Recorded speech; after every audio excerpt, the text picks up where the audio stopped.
The pictures of swinging wooden doors, batwing partitions, sawdust floors, and rows of dusty bottles adorning illuminated shelves are often the first things that come to mind when we think of iconic saloons from the Old West. The general imagination has a somewhat idealized view of these watering spots, especially as a result of Western movies and television shows. This is largely due to the influence of Western media. However, the reality of saloons in the Old West often dramatically contrasted with their portrayals in films. In this video, we will take a more in-depth look at what saloons in the American frontier era actually looked like by analyzing historical records, photographs, artwork, and accounts from people who were there at the time. So let's get started. Design and execution of construction. Saloons were not impromptu, ramshackle constructions that were cobbled together overnight, as is commonly believed by the general public.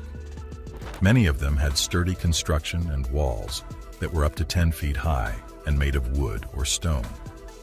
The majority of saloons created in established towns did not have open floor designs.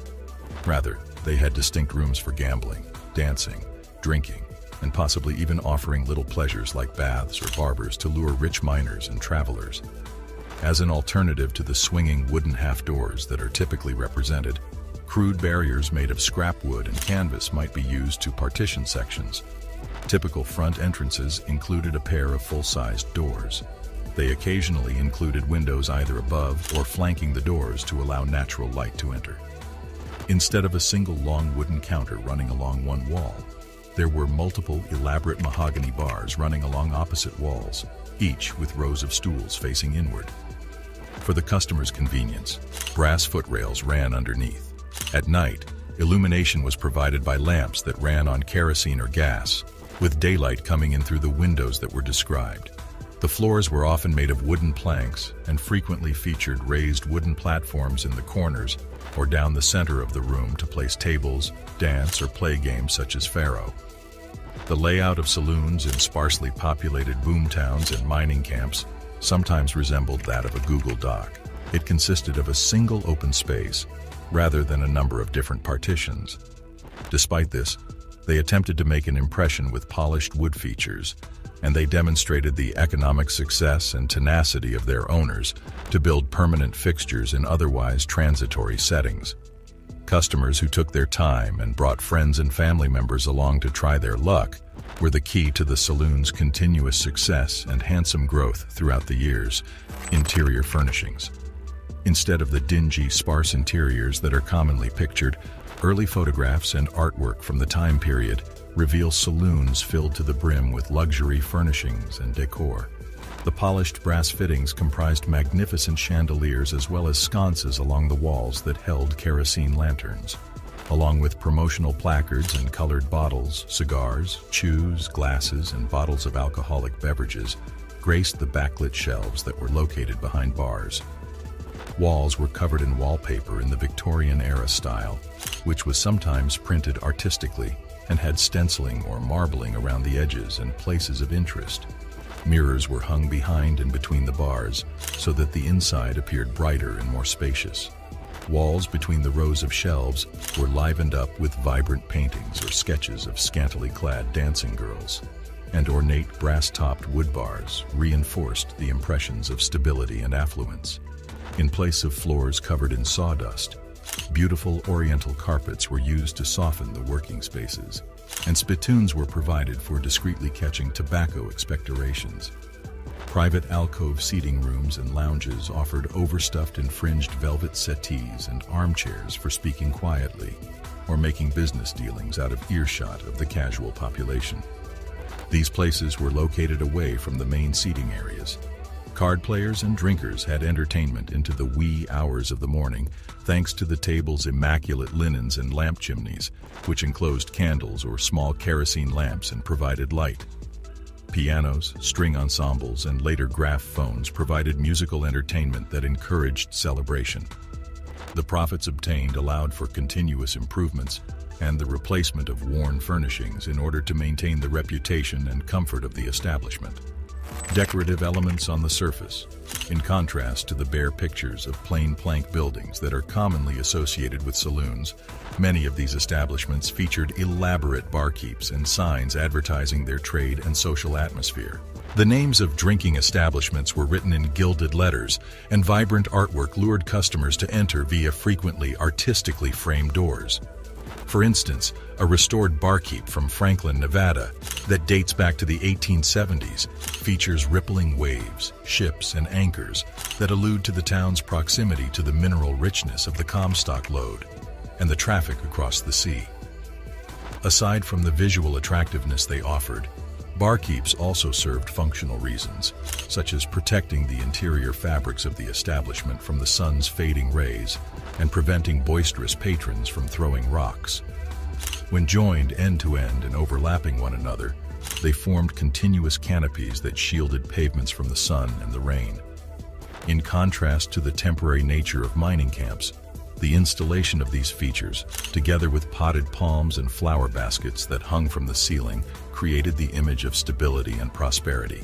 Standards for sanitation and risk management. Historical sources reveal unusually stringent standards of cleanliness in successful saloons, which runs counter to the common perception of these establishments as filthy holes overflowing with spilled wine and tobacco juice.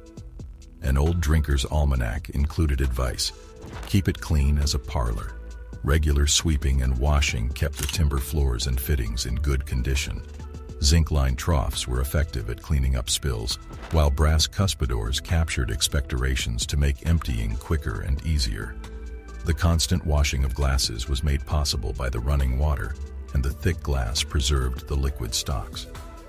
On the premises, there was a stringent ban on the use of firearms, as well as a prohibition against fighting and disruptive behavior.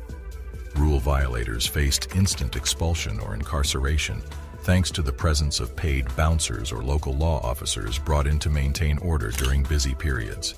It was imperative for well-ordered saloons catering to miners and travelers who hoped to strike it rich to have reputations prioritizing hospitality over violence, or they risked losing the business of sensible customers.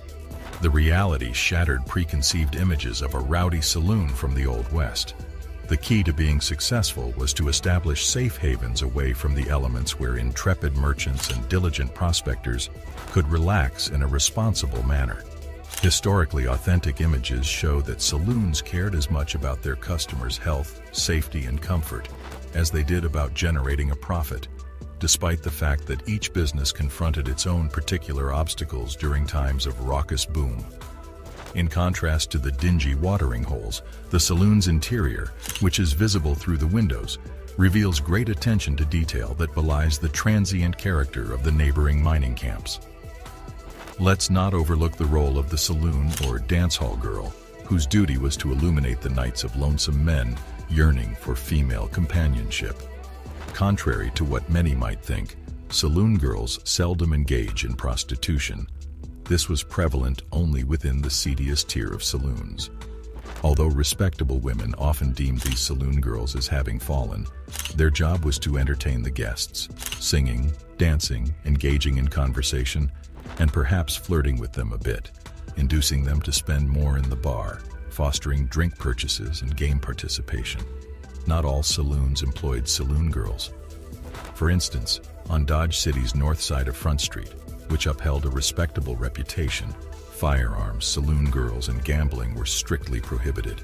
Here, music and billiards were featured as the chief amusements to accompany drinking. This brief look at some primary sources demonstrates that romanticized depictions of the Old West have led to inaccurate portrayals of saloons from that era. In point of fact, successful saloons were more like gleaming and well-kept Victorian taverns than they were like rundown shacks. The proprietors spared no cost in making these establishments into elegant gathering spots where customers might find refreshments in addition to hospitality, entertainment, and business opportunities. Popular watering holes were characterized by their meticulous construction, elegant fixtures, stringent hygienic standards, and strict adherence to the law. What do you think of the video? Let us know in the comments section below. If you enjoyed this video, be sure to give it a like and hit that subscribe button before you go. Thanks for watching.